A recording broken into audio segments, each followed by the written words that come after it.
का ऐरावत हाथी होता है। कितने का? 1,00,000 योजन। 1,00,000 योजन का। वो जो जम्बूद्वीप जहां अपन रहते हैं, जम्बूद्वीप, उसमें तो 7 क्षेत्र हैं।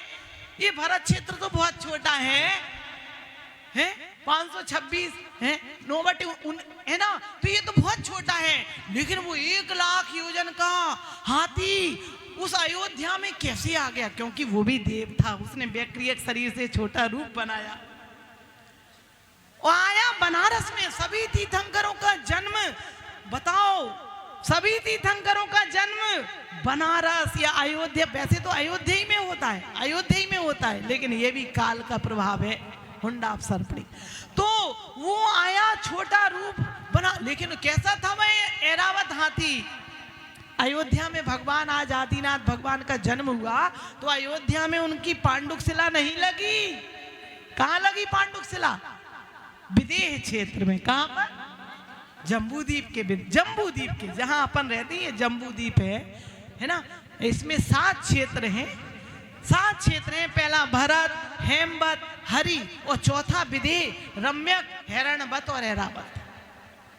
विदेह क्षेत्र जहां सदा चौथा काल होता है, इस अयोध्या नगर से उस ऐरावत हाथी पर बिठाल कर ले गए विदेह क्षेत्र सुदर्शन मेरु। कहां पर? सब जानते हैं, सुद 5 मेरु 80 जिन धाम, उस पर।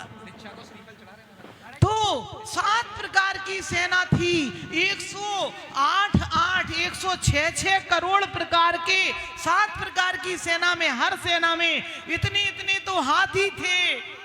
106 करोड़, सोचो, हाथी, इतने बैल, इतने रथ, इतने प्यादे, इतने सैनिक, 7 प्रकार की थी ना। ऐसी 7 प्रकार की सेना थी। उस ऐरावत हाथी 1,00,000 योजन का था। उसके 32 मुख थे, उसके 32 मुख थे। हर एक मुख पर 8-8 दांत थे। हर एक दांत पर एक कमल था। हर एक कमल नहीं, कमल का फूल, सोचो, हाथी, उस पर 32 दांत है। हर एक दांत पर एक है ना कमल, है ना। सरोवर में एक कमल में 108 पत्ते, और हर एक पत्ते पर एक देवांगना नृत्य कर रही है। देवांगनाओं के नृत्य हो रहे हैं ऐसे 27 करोड़ प्रकार की। कितनी? 27 करोड़।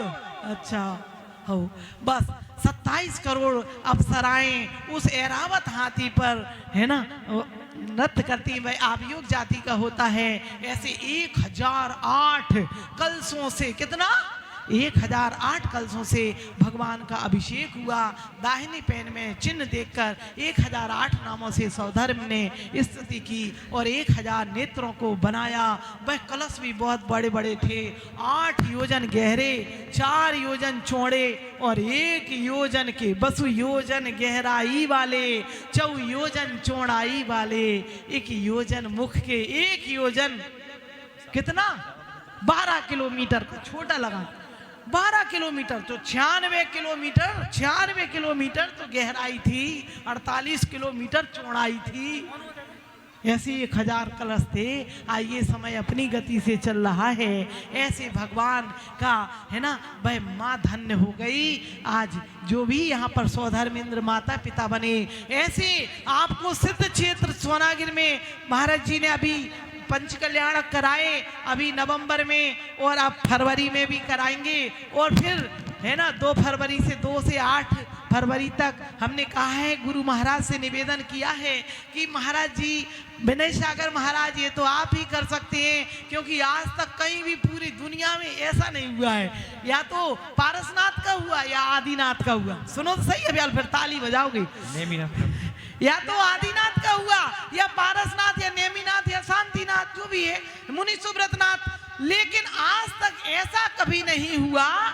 सुनो मेरी बात ध्यान से, है ना, महाराज जी आदेश दे तो उसे मानना कि आज तक ऐसा कभी नहीं हुआ कि ऋषभनाथ का अजित हुआ, अलग हुआ हो, अजितनाथ का, संभवनाथ का, अभिनंदन का, पंडित जी, है ना, संभव अभिनंदन, ऐसे 24 भगवान के अलग अलग से पंच कल्याणक दिखाए जाए, तो उसका एक भरत क्षेत्र में हम सब मनुष्य जन्म और जैन कुल में जन्म लेने वाले यदि ऐसा काम कर दें, तो धन्य हो जाएंगे। हमने कि महाराज जी आप तो बहुत सारी एक यानी अद्भुत अद्भुत कार्य कराते हैं, क्यों ना विश्व में एक अद्भुत कार्य ऐसा भी हो जाए गुरु महाराज के सानिध्य में और आप सबके सहयोग से।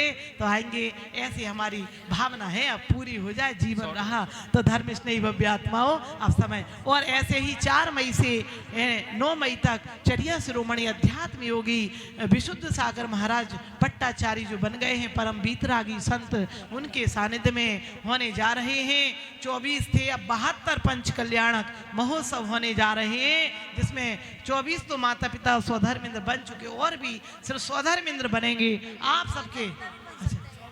तो आइए आप सब भी उस पंच कल्याणक में आमंत्रित हैं, पात्र बने और गुरुदेव के सानिध्य में अलग अलग से 24 पंच। और गुरुदेव से निवेदन है दोनों माता जी पूजा और भक्ति की आप 4 मई से 9 मई तक सोनागिर में ही रहें, ऐसी हमारी भावना। इसी शुभ भावना से बोली श्री 24 भगवान की, जी। बोलो परम पूज विनय सागर जी महाराज की।